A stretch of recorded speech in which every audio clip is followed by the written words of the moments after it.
I'm a fighter just like Conor. So there's a fire between us that you couldn't understand, D. Devlin. Okay? You stay home and take care of his children, and I will take care of his loins. I am a bad girl, and he likes bad girls. You're his good girl. See, you're his good girl. You're the one who takes care of the kids. You're the good girl. I'm the whole and he likes that.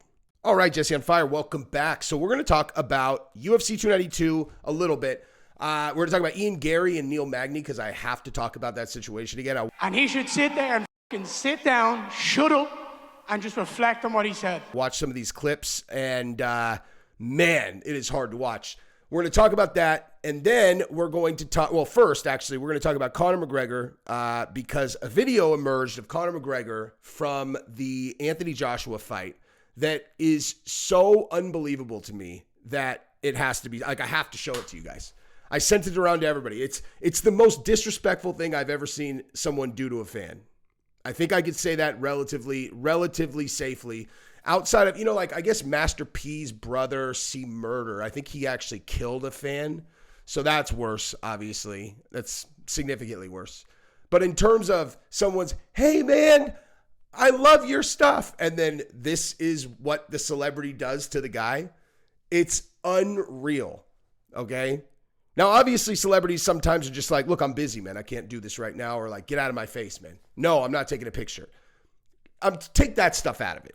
Right? You know what? I'm just going to show it to you because it's unreal. And then we're going to talk about Ebony Bridges because she commented on her relationship with Conor McGregor as it relates to D. Devlin. And listen. Her own words do not, what's the right way to put this? If I had to guess whether or not Conor is working that over, I would guess yes, for sure. I'm not saying that he is, but I'm saying if I had to guess, and I'm pretty good at this, I would say yes.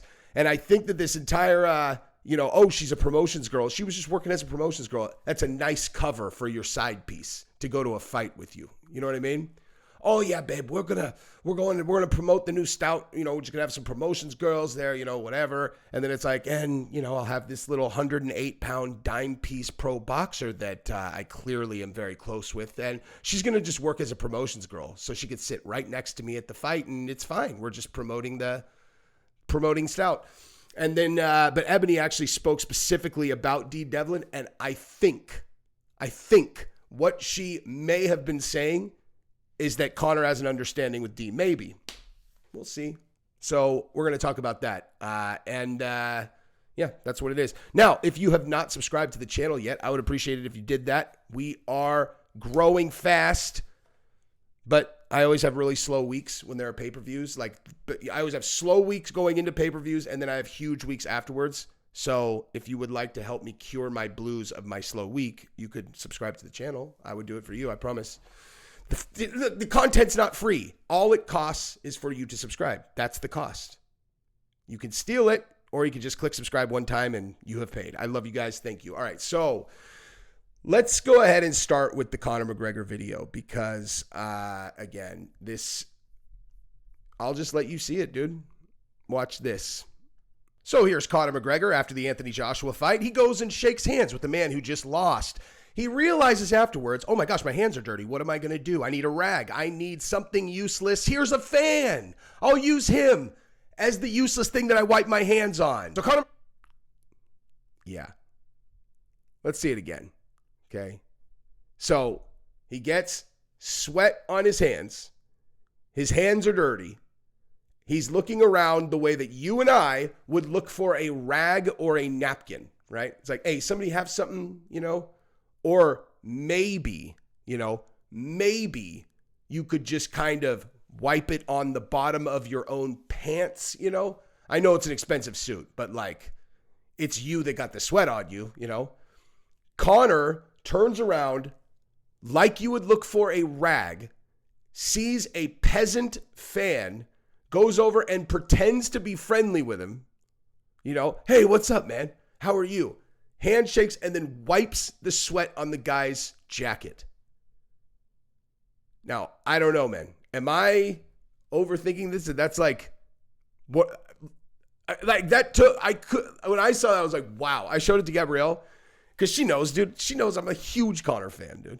And she was like, look, I know you love him. He's not a good person. And I was like, I mean, he certainly doesn't look like a good person in that video. So here's Conor McGregor after the Anthony Joshua fight. He goes and shakes hands with the man who just lost. He realizes afterwards, oh my gosh, my hands are dirty. What am I going to do? I need a rag. I need something useless. Here's a fan. I'll use him. God, that's so as bad, the useless thing that I wipe my hands on. So Conor McGregor has been accused of... That is so bad, dude.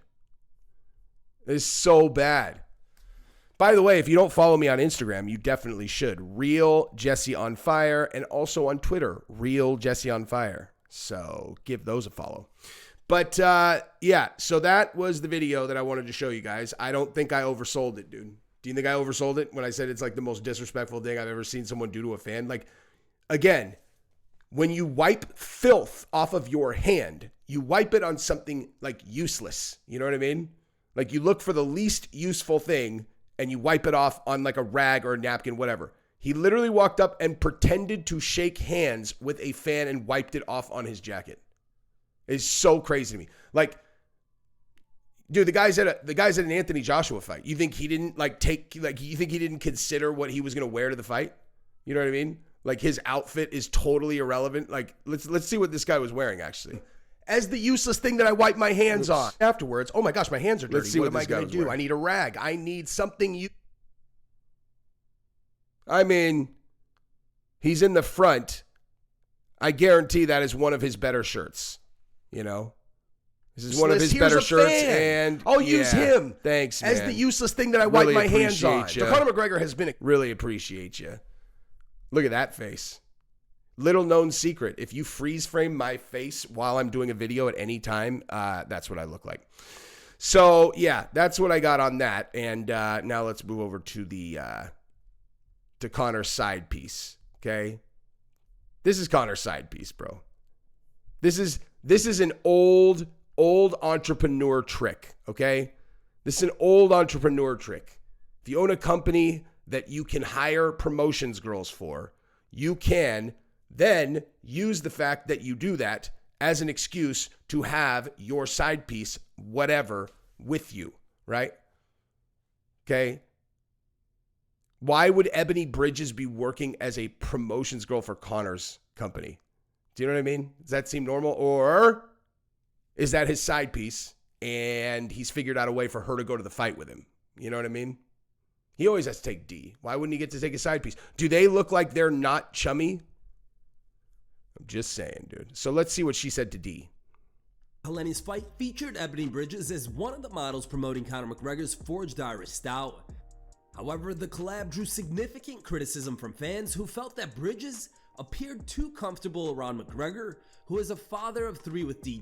Yeah, she's his girlfriend. Devlin. In response to the backlash, Bridges explained the nature. How is this chick a fighter, dude? She's way too hot to be a fighter. Of her association with McGregor during an interview with Boxing King Media. She emphasized the promotional aspect of their collaboration, stating, "It's all about promotion. He's a smart businessman, and he always makes smart business moves." Ooh, that sounds very, look, where are they right there? Dude, you're telling me that he's not smashing this? Hang on, let me get myself out of the way there. He's not smashing that? Conor's not smashing that? Conor McGregor is not smashing that. Let's just make sure we're all on the same page. Conor is definitely not smashing that. Get out of here, dude. He's smashing that for sure, dude. He reached out to me and said, "Do you want to be a part of the team, be a part of the Forged Army, and partner up with me and help promote his stout?" Oh, yeah? How'd he get a hold of you? He had your cell number? Weird. And what better way to promote that than to get pictures with the Blonde Bomber at the Anthony Joshua fight wearing your gear? And it worked, didn't it? Because we've broken the internet again, and everyone's talking about it. It's just business. Oh, yeah? It's just business, yeah. It's just business. And you care about promoting Conor's Irish Stout. Why? Like, how? I don't understand. Like, why do you care about that? This is the most transparent thing I've ever seen. Yeah, I was just working as a promotions girl. Oh, yeah, huh? Speaking about Devlin's position, Bridges added, "You think Conor McGregor would be with..." Oh, weird. So that's a different night. Huh. That's a different night. I wonder if that night he went and tapped that, and then now she's his side piece. Or maybe she already was, you know. But that's definitely another night, right, where they got to hang out by themselves, and then he hired her as a promotions girl to go to the Anthony Joshua fight with him. If you guys do not think that he is tapping that, you are out of your mind. Out of your mind. It's his girlfriend. It's his side piece, dude. Me in the public, doing everything that we're doing, like getting me to be a part of his Forged Army team, if his fiance had a problem with it. These people who sit at home know nothing about show business, know nothing about celebrity and what it's like to be famous. You have to have very, very thick skin to, one, be a celebrity and be in a relationship with a celebrity. And she gets it. Yeah, she gets it, right? Because maybe they have an arrangement, right? Like maybe Conor's allowed to do what he needs to do as long as he doesn't embarrass her, right? This is pretty teetering on open, like just openly flaunting that you have a girlfriend, though. In my opinion, dude. On a second look and after her fucking statement, this is why I like her statement is why I was like, you know, you have to have very, very thick skin to be in a relationship with a celebrity. She gets it. It's like he's too, I mean, listen, he's too much man for one woman, you know? You can't give him all the things he needs. He's too much man. He needs someone else that's not taking care of his children, that he can smash her face into a pillow while he pulverizes her like the ravaging Scottish Viking that he is. I know Vikings are not Scottish, and he's also not Scottish, but you know what I mean, right? He is an animal, and he's an animal that needs an outlet, and I am that outlet. You wouldn't understand. I'm a fighter like Conor, you know? You wouldn't understand, okay? I'm a fighter just like Conor. So there's a fire between us that you couldn't understand, D. Devlin, okay? You stay home and take care of his children, and I will take care of his loins. I am a bad girl, and he likes bad girls. You're his good girl. See, you're his good girl. You're the one who takes care of the kids. You're the good girl. I'm the whore, and he likes that. He likes that a lot. And we did it in plain sight. Yeah, I was a promotions girl. Yeah, I was a promotions girl. That's why in this picture over here, that's us hanging out at some other fight. And then somehow he figured out a way to bring me to the Anthony Joshua fight without, you know, I don't know, anybody being able to say anything, except Jesse on Fire is obviously way, way, way smarter than your average person. And so he saw right through the ploy. Oh, yeah, I was working as a promotions girl. That's how I got to go with Conor McGregor to an Anthony Joshua fight when he obviously has a girl and 3 kids. Yeah, no, I was just a promotions girl. You're all, oh, yeah? So is that something that famous professional boxers do on the regular? They just do promotions? They do promotion girl stuff? And they sit with the owner of the company with their smoking hot fake tits out? That's something that happens? Interesting. Maybe I should get into that business. You know what I mean? Yeah, so that's the end of that. And like I said, in all seriousness, if you are entertaining the idea that, well, I mean, I guess if you're taking bets, right, on whether or not he's smashing that, incredibly, incredibly, incredibly high probability. Like much more probable than not, in my opinion. Anyway, so now let's move over to this one, okay? Because I want to talk about this Ian Garry thing. Speaking of, actually, I don't know how to connect these. Irish people, right? So we had this whole thing. Yes, I believe he said he was going to... We are tackling a very, very big fucking issue here, mate. Because Neil Magney said, this is exactly what he said, and I'm going to say it more clearly than he did, and you can go watch the clip yourself if you don't believe me. He said exactly the following. Okay? He said, there are the kinds of whoopings that you give people at school, like bullies in high school or in grade school. And then there's the whoopings that you give your son where you're teaching him to be a man.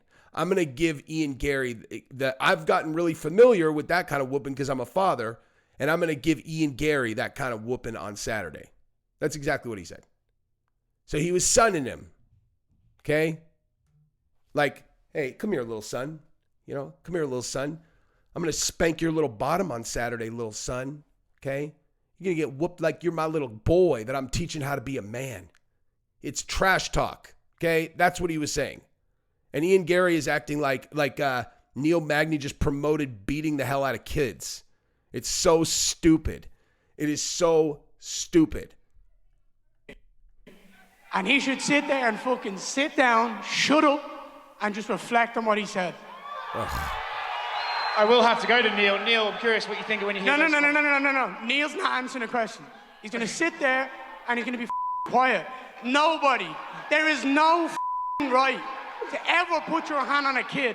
Ever. Discipline anything. Oh my God, look at the chick next to him. She's like, shut the fuck up, you little pussy-ass bitch. You're going to raise a bunch of little pussies. That's what you're going to do.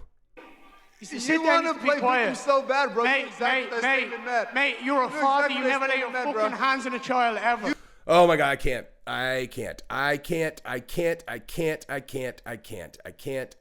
Okay, so you got two options. Either Ian Garry thinks he's like, I don't know what he thinks he's doing, dude. I honestly don't. Maybe there's like a language barrier. Maybe the Irish to English translation of whooping or something means something else. Okay. But if you're going to raise a boy in 2023 and you think there's no scenario where you need to check the kid, okay? Like you got to check that kid, dude. Okay? If they're wild, like I will lay it out exactly like I laid it out on the video or on the live stream yesterday. Okay?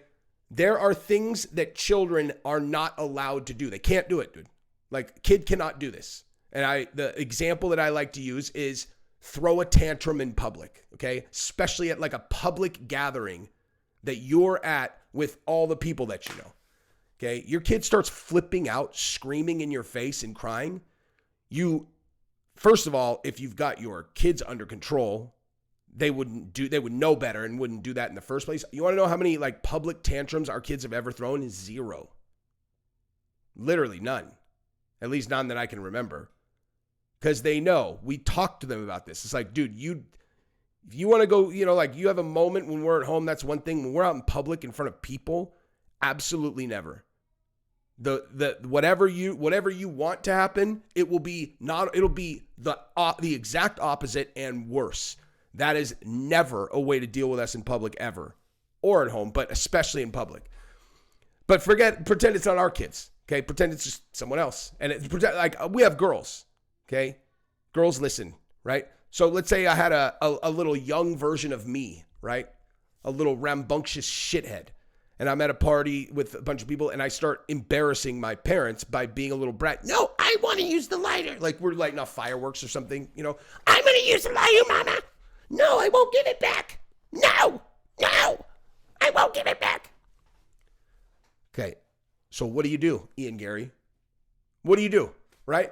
You're trying to light off fireworks, right? Like you're trying to light off fireworks. Everybody's there and your kid takes the lighter and won't give it back. No, I want to do it, Dad. I want to do it, Dad. What do you do? What do you do? Okay? You start by going, give me the lighter now. You give him a stern warning. You look at him straight in his face and be like, and let him know with your eyes, like, I'm not fucking around, dude. Give me the lighter. Whatever you think you're doing is not happening. If it persists, then you grab them by the arm and you hold them hard and you say, give me the lighter. You give them the opportunity to still give it to you before you have to actually take it from them. If they resist at that point, you either sit them down by the arm or whatever, but you take the lighter from them and then you completely ignore them, or you give them to the other parent and have them take him away from whatever he wants to do. And if the kid acts up beyond that, literally like just won't listen to anything, like it's a red line. You cannot allow a kid to do that. You can't, dude. If you think that you're teaching somebody about parenting and you have no red lines, like, okay, so what do you do, dude? Your kid will not listen. You've grabbed him by the arm, you've done whatever, like, what do you do? Okay, the answer is you physically remove the lighter, give it to someone else, take him in the house, and you spank the shit out of him. Fucking obviously. You know, or fucking, I don't know. I've never spanked a kid, dude. I have daughters, though. But if I had a boy, rest your fucking life that in that situation, that's exactly what would happen. Or I would just fucking lock him in a car, you know? At night, I would literally just lock him in the car and be like, now you could sit there for about 25 to 30. Like, I would literally just lock him in there until he gave up, dude. Just like a dog, you know? Hold a dog's head down until they give up. Okay, you don't hurt them, you know? Like, I mean, again, I'm not the authority on spanking because I have never spanked my kids, but that's because I have little girls. But fuck me, dude. I watch people with their boys and when their boys throw temper tantrums, I'm like, good God. I mean, so what are you talking about, Ian Garry? You're just, you never lay a hand on a child. You're a professional fighter, dude. You're like, shut up, dude. I'm rooting for you to win for sure. But like, what are you talking about, dude? Seriously, you're telling me that you could have gotten away with that with your dad? Well, I would have never done that with my dad. Right, so your dad wouldn't have had to do that. Like, do you understand what I'm saying? Like, there's a lot, like, you cannot allow a kid to go over certain lines under any circumstances. If you have to get physical and you need to take something from them, and then you need to go show them they're not allowed to do that, if you need to drag them by the arm and put them into a room or whatever, that's what you have to do if you want to be a good parent. Okay? The get down on the knees and go, why are you doing this? Listen, let's take it down a notch. In front of people, why are you doing this? Dude, why they're doing it is fucking irrelevant, dude. Like, why they're doing it is the least relevant thing in this conversation. They're doing it. It needs to stop, period. That's the way the world works. If you're not parenting your kid that way, you're doing a bad job. Anyway, that's what I got. Bye.